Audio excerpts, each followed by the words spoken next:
Hello and welcome.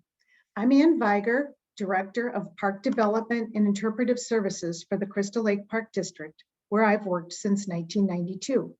I'm also on the Board of Directors of the Crystal Lake Historical Society, and I'm thrilled to share this history with you. Many of you will recognize places, names, and faces throughout the presentation. I'm sure there are a few of you out there who actually lived more of the history than me, so you probably have some wonderful stories and memories.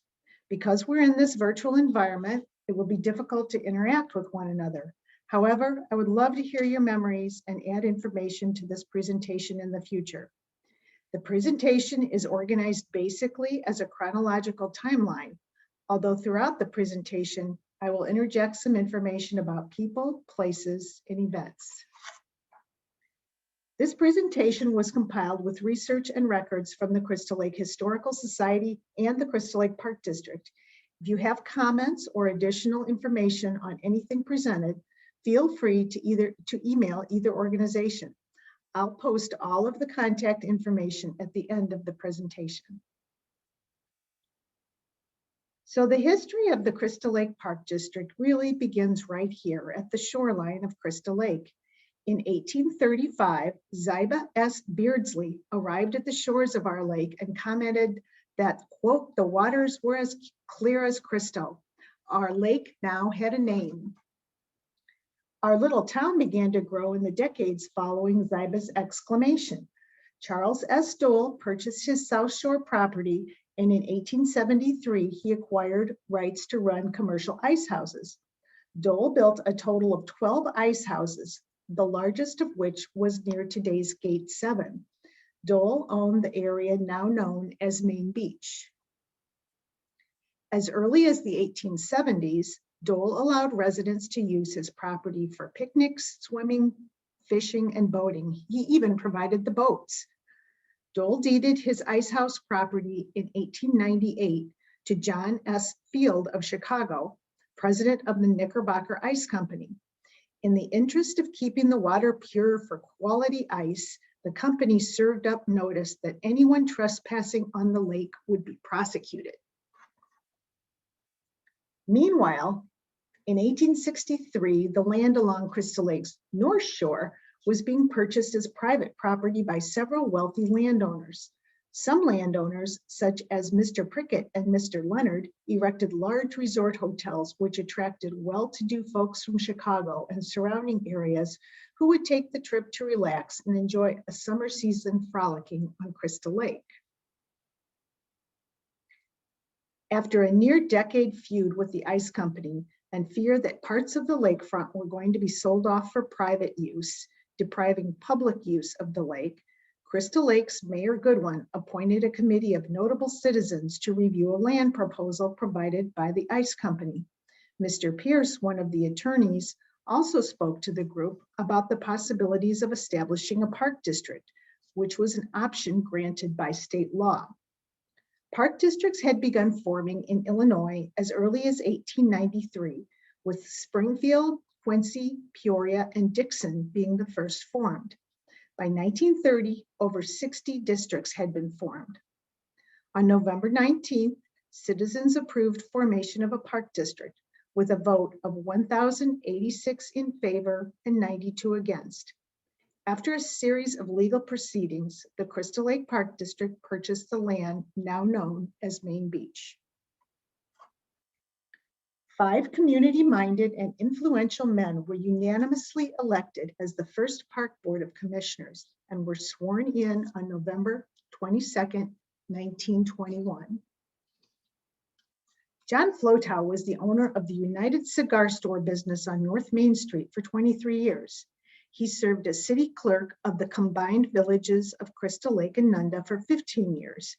He gave up his store in 1934 to concentrate on the insurance business. John, nicknamed Shires, was an ace member of the Schuler Drugs Ping Pongers and led the team to many victories. Perhaps it was his proficiency in this popular sport that fueled his interest in parks and recreation in Crystal Lake. Interestingly, besides ping pong, Schuler's sponsored many teams in Crystal Lake, including basketball, baseball, football, and even miniature golf. Dennis Kelley was a teacher in Chicago even after moving his family to Crystal Lake around 1920. He was active in sports and was involved in many community organizations. He became involved in politics and served as chairman of the McHenry County Democratic Central Committee. Kelley was known for his honesty and sincerity of purpose and was regarded as a fine leader.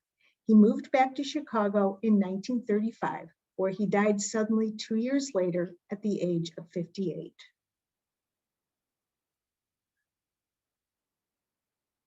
Frank Schramm operated a wholesale floral business and was widely known in the field of rose culture.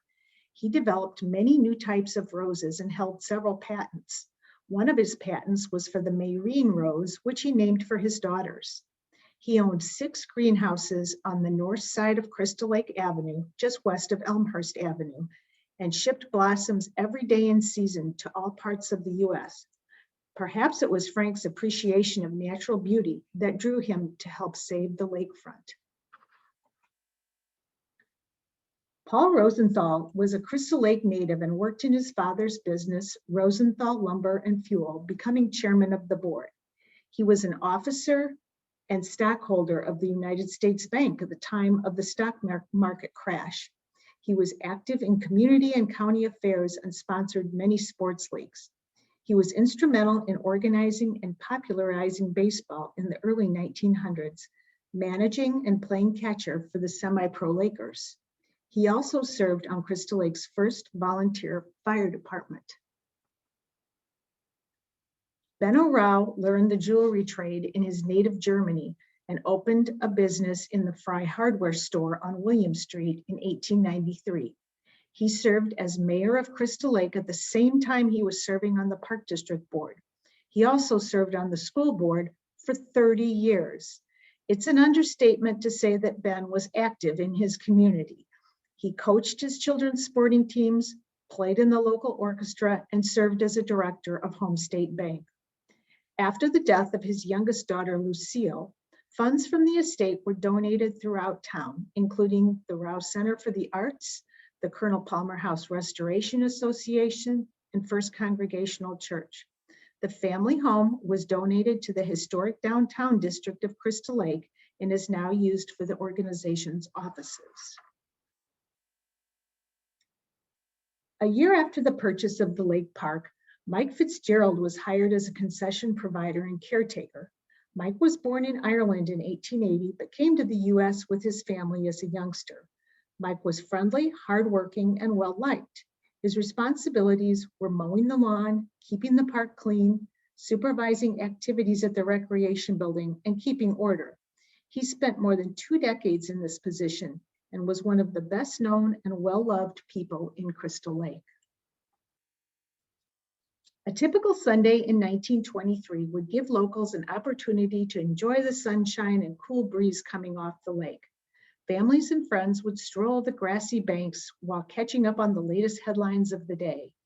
Within a few years, it was clear that the simple pavilion structure that had been constructed near the shoreline could not accommodate the growing number of visitors, both local and from out of town.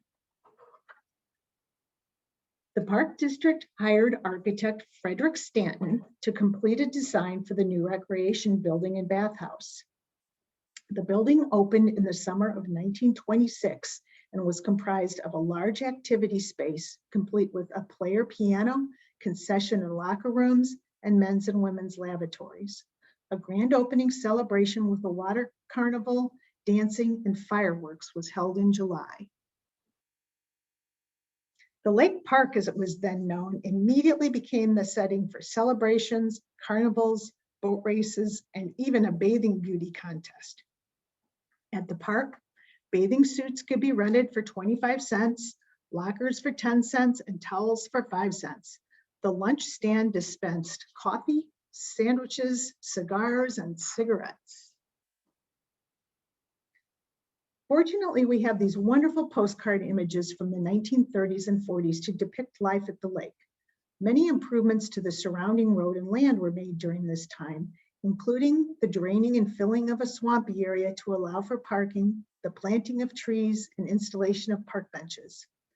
The ballroom and the recreation building continued to be a popular venue for dancing, especially when the board opened it free once a week to teenagers.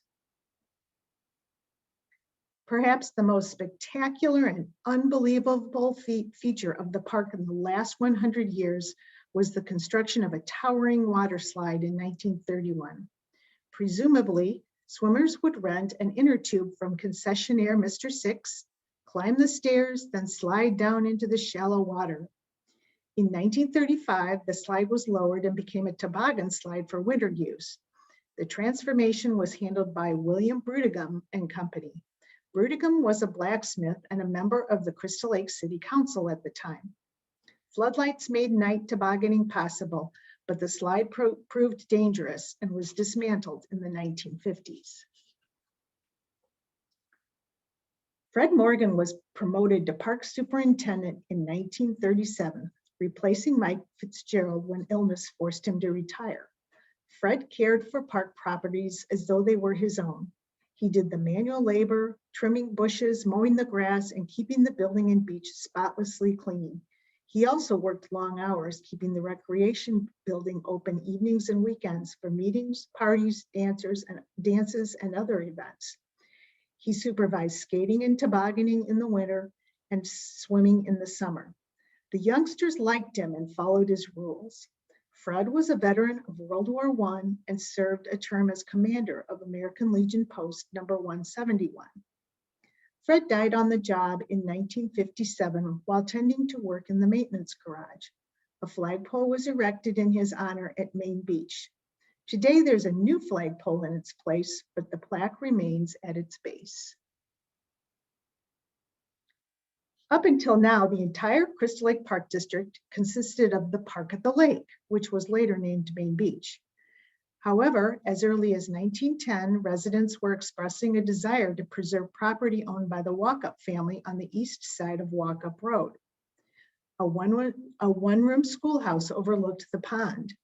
The Walkup family had generously allowed the public use of the scenic property for hiking and picnicking for many years.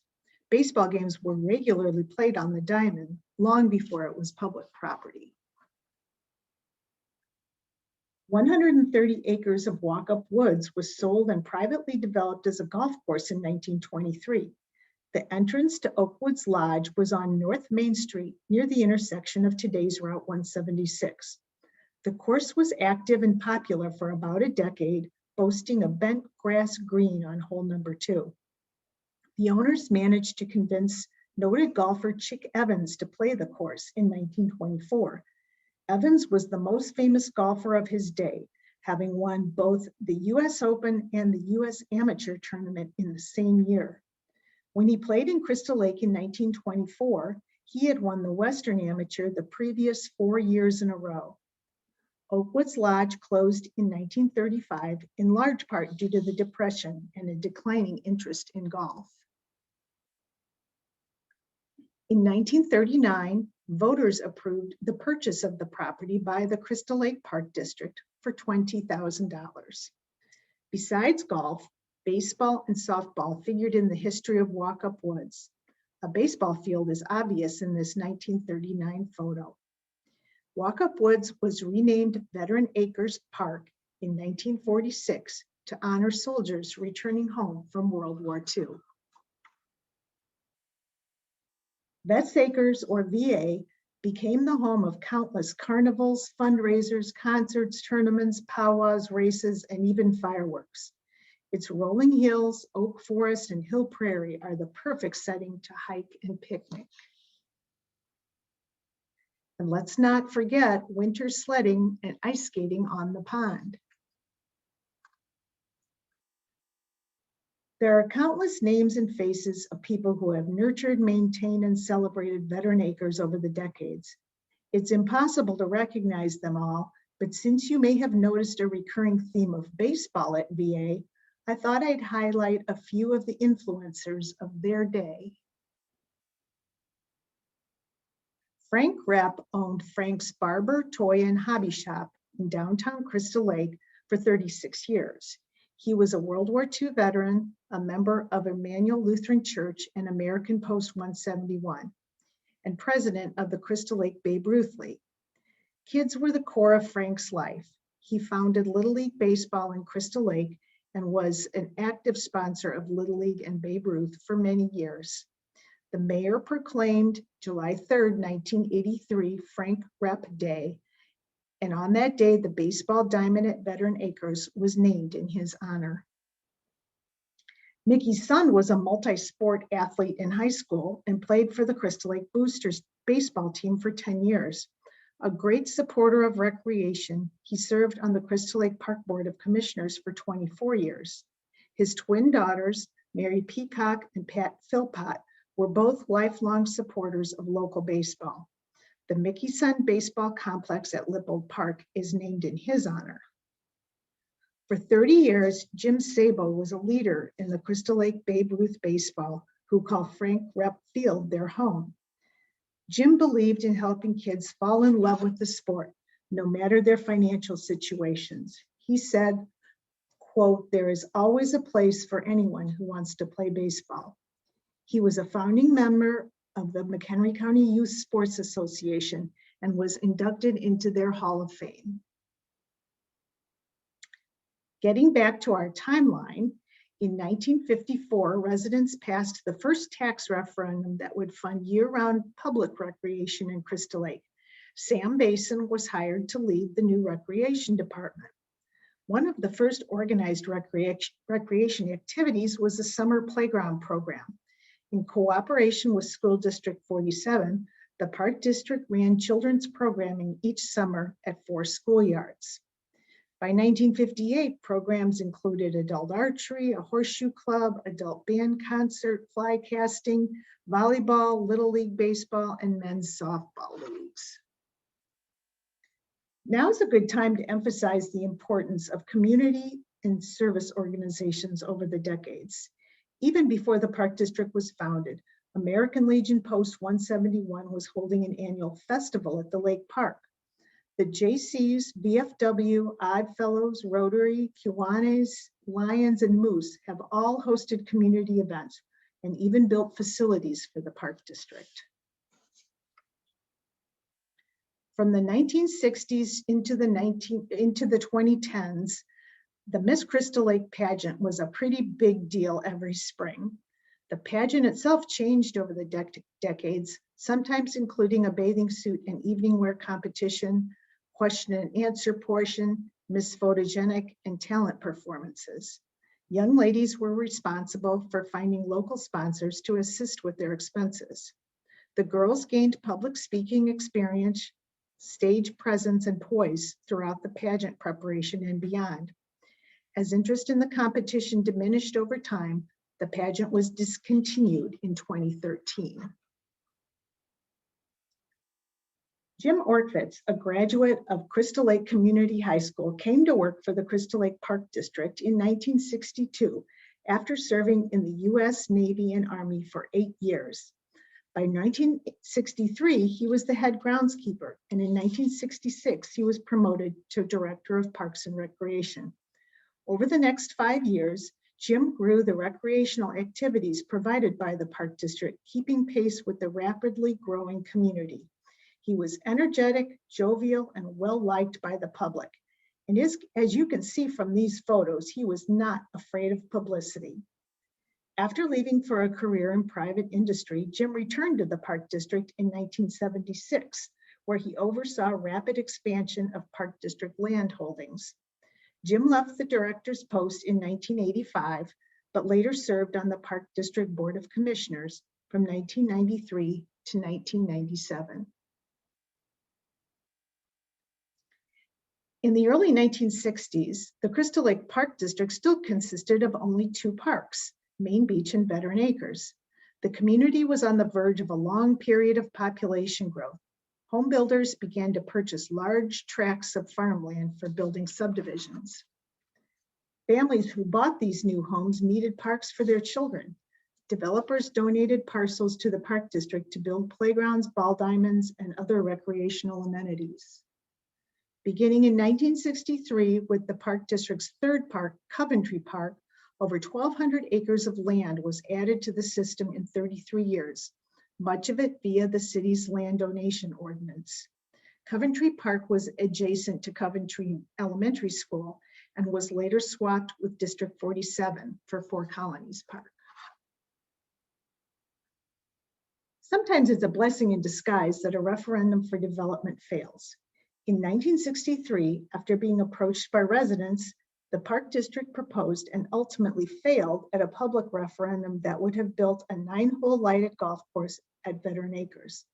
The land that was then deemed unusable is really a magnificent oak forest. It's encouraging that the importance of natural areas has increased in the last 60 years. Beginning in 1967, the Park District began this popular summer concert series. In the early days, local high school and grade school bands were featured along with the Crystal Lake Community Band. Concerts were held at Veteran Acres Park on Wednesdays and Main Beach on Fridays. Later, the summer concert series found its home at Main Beach each Tuesday night during the summer. Throughout the Park District's history, a vocal sector of the community has lobbied for a public swimming pool. An equally vocal sector has argued against it. Why do we need a pool when we have a lake? Pool proposals popped up every decade, sometimes more frequently. The debate on location, on indoor versus outdoor, and mainly on the cost to taxpayers has always caused the proposals to fail. One early proposal was to build a pool at Crystal Lake High School in 1968. The bond issue to build the pool failed in a referendum vote. Another pool referendum, this time located at Hill Farm Park, was defeated in 1988. It was the same story in 1992 when a proposal to build a pool at Woods Creek Park failed. Other planning efforts haven't even gotten as far as a referendum. In 1967, Mary Peacock became the first female elected to the Crystal Lake Park Board of Commissioners. Mary was the daughter of Mickey Sund, who we met earlier. Her pride and joy during her term was a T-ball program that she initiated for children ages 5 to 12. An avid baseball supporter, she believed that more baseball diamonds was the most pressing need for the Park District. Today, the lighted diamond at Veteran Acres Park is named in her honor. Of course, since that time, many women have served on the Park Board of Commissioners and have been instrumental in our 100-year history. Here are the faces of these amazing leaders. In 1968, the Grafton Park District voted to merge with the Crystal Lake Park District. This merger brought the village of Lakewood and Grafton Park, which is today's West Beach, into the district. Grafton Park had been deeded to the township from the Consumers Ice Company in the 1920s. Always popular with nearby residents, the park became overcrowded on weekends when many beachgoers from out of town came to camp at the nearby McGarry's Woods. After several tragic drownings in a short period of time, park commissioners began improving Grafton Park, adding supervision, lifeguards, concessions, and boat rentals. Still popular, the beach was extended in the 1950s. Grafton commissioners considered buying additional land for the Park District, but the nearby Huntley Park District was formed, leaving Grafton Park District a small 6 square miles in size. The leaders of the Grafton Park District felt it was in the best interest of their residents to merge with the Crystal Lake Park District, whose commissioners agreed. Outdoor education was going strong in the 1960s with the leadership of School District 47, who used Veteran Acres Woods and Prairies for field trips. In 1968, the Crystal Lake Park District built the Nature Center to accommodate the growing program. After the school district lost funding for outdoor education, the Nature Center was used by the Park District as a preschool. The Nature Center reopened for its original purpose in 1998 and today hosts a variety of nature-based recreation and education programs and events, including the popular Butterfly House, where you can interact with live butterflies from May through September. A simple conversation between Doc Haznow, owner of the popular Haznow's restaurant, and Jim Oerkfitz, Park District Director, first turned our icy lake into a 9-hole golf course in 1970. Averaging 10 strokes on hole number 1 was the talk of the tournament as golfers gathered in the main beach rec hall for hot Chilean beverages. Unfortunately, the Chile Open, which celebrated 50 years in 2020, has not run many times during this past decade due to unsafe ice conditions. The lake. Without a doubt, the lake and everything about the lake has been the hottest and sometimes most controversial topic in Park District history. When talking about the lake, there are really 3 different issues: ownership, safety, and ecological management. No matter what side of any issue you may fall on, everyone agrees that Crystal Lake is the community's most precious resource, and everyone wants to protect the lake and its users. In 1970, Vulcan Materials Corporation, who had merged with the Consumers Ice Company, presented the deed for the Crystal Lake Lake Bottom to the Crystal Lake Park District. This action began a long and public debate about the validity of that deed and the rights of not only the property owners along the shoreline, but of all taxpayers of the Park District in regards to using the lake. In 1983, a court decided that the lake is jointly owned by the shoreline property owners, a ruling that was quickly appealed by the Park District and reversed. After years of legal proceedings and vast sums of money spent on both sides of the issue, the final challenge to ownership was settled in 1999 in favor of the Park District. Today, the Park District owns approximately 94% of the lake bottom, the remainder being owned by private shoreline property owners. A hot issue running concurrently with ownership was who is responsible for safety on the lake and exactly what the rules were. After some year-to-year changes in patrolling, in 1983, a lake safety pact was approved. The 3 governments, the City of Crystal Lake, Village of Lakewood, and Crystal Lake Park District, signed a contract to be renewed annually that gave Park District officials the authority to patrol the lake and issue citations. By 1988, the Lake Safety Board moved the lake patrol to the Village of Lakewood, citing it would be easier from an operational standpoint. In 1994, the Park District was omitted from the Lake Safety Agreement, although it has tried to rejoin several times. Today, Lakewood and Crystal Lake maintain a shared responsibility for lake safety. Since Crystal Lake was named for its crystal clear water, a growing concern for the health of the lake led to the formation of a lake management committee in 1970. Later in the 1990s, a lake ecology committee conducted scientific studies and made recommendations to the 3 units of government about possible measures to protect and improve the lake water quality. Some of the recommendations, such as banning powerboats, proved to be highly controversial. However, a growing understanding of the watershed that brings water into Crystal Lake led to a major commitment from the City of Crystal Lake on controlling development within the watershed, and it led to a major commitment from the Crystal Lake Park District to develop a 60-acre wetland complex at Lippold Park to clean stormwater before it enters the lake. The Park District has employed a lake management firm since 2000, and according to the Illinois EPA, Crystal Lake continues to rank among the cleanest lakes in the state. A new lake management committee was appointed in 2019 that studies a variety of lake-related issues and makes recommendations to the governing bodies. As stated earlier, whether you use the lake for recreation, leisure, or merely enjoying the sunset, Crystal Lake continues to be the crowning jewel in our park system and will continue to be valuable throughout our next 100 years.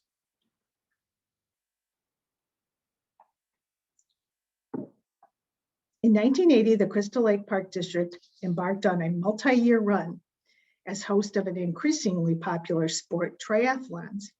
In its inaugural year, the Crystal Lake Park District Triathlon included 130 contestants and was won by Kevin Ziegler of Woodstock.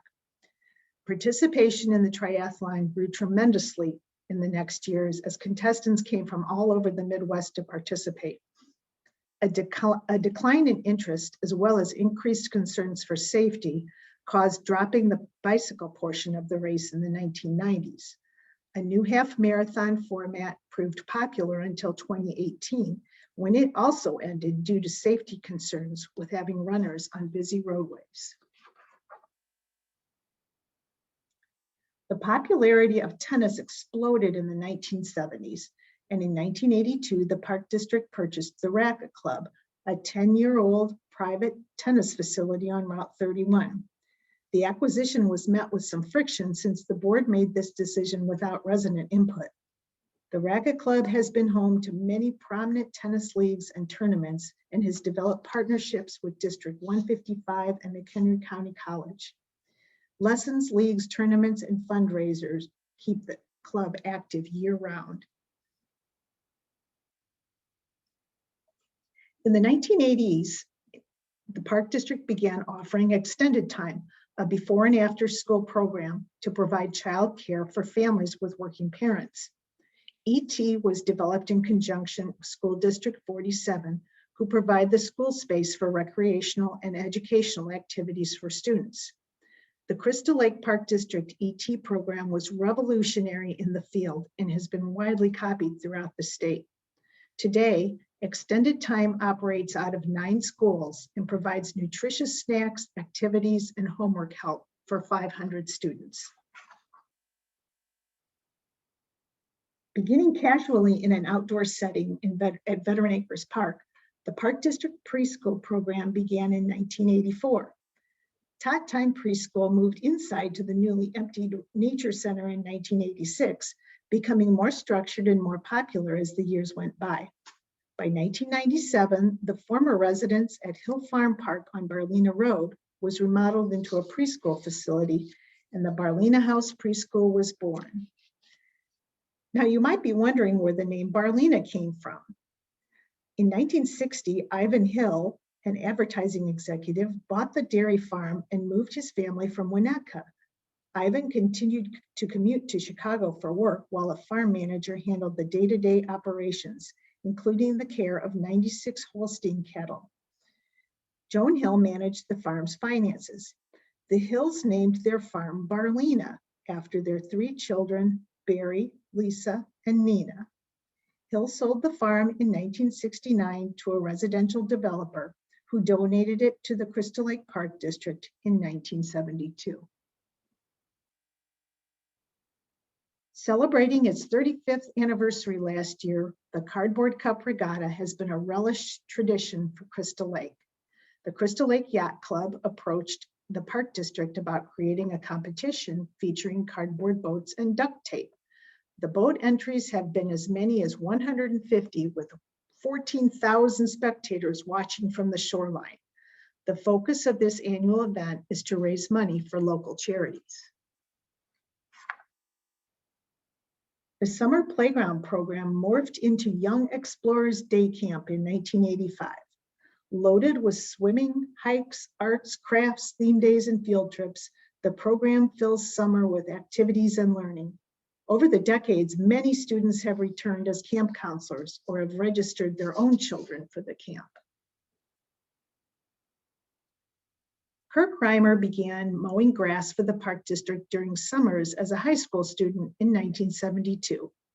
After graduation, he joined the grounds crew full-time, eventually leading the maintenance department. Kirk was a hands-on leader, and you could often find him operating machinery, assembling a playground, building a picnic shelter, and in general, pitching in with everything that needed doing. By 1993, Kirk was promoted to Director of Parks and Recreation and held that position until his retirement in 2010. During his tenure as director, the rapid explosion of the part of our town led to an equally rapid increase in the acreage of the Park District.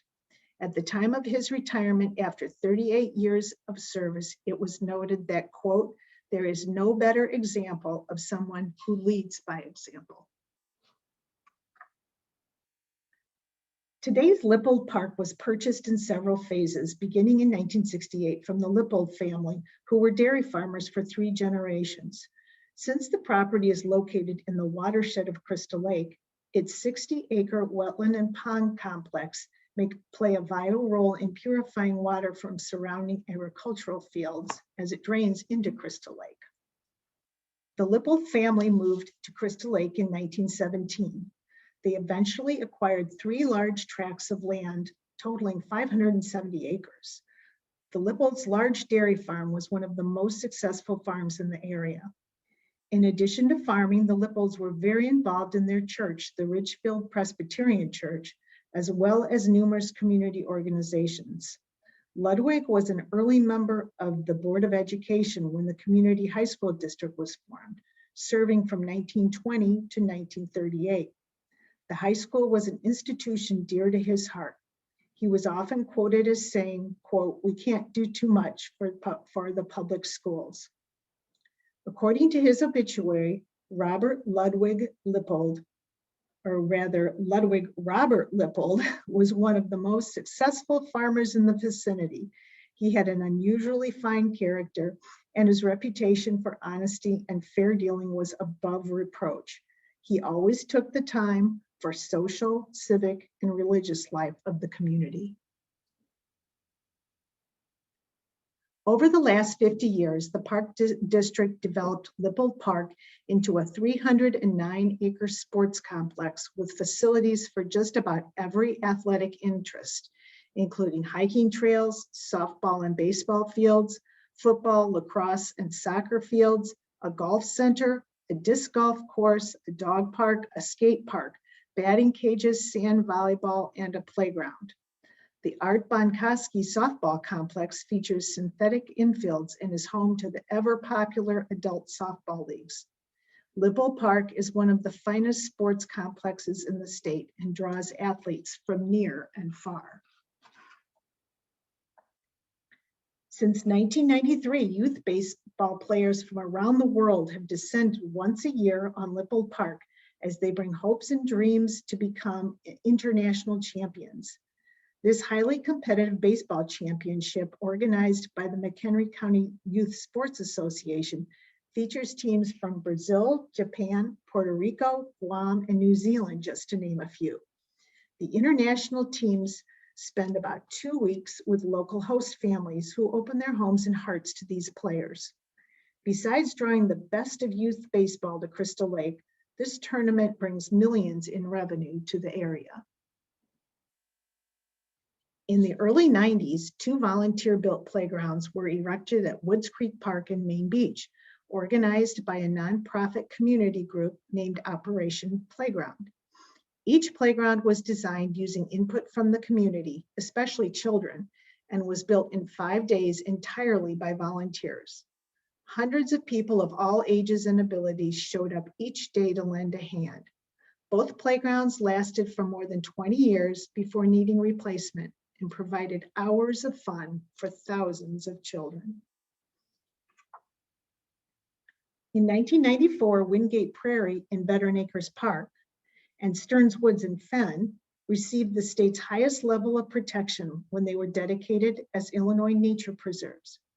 Wingate Prairie, named for longtime educator and steward Bill Wingate, is an extremely rare dry mesic gravel type of prairie, and 3 endangered plant species are found there.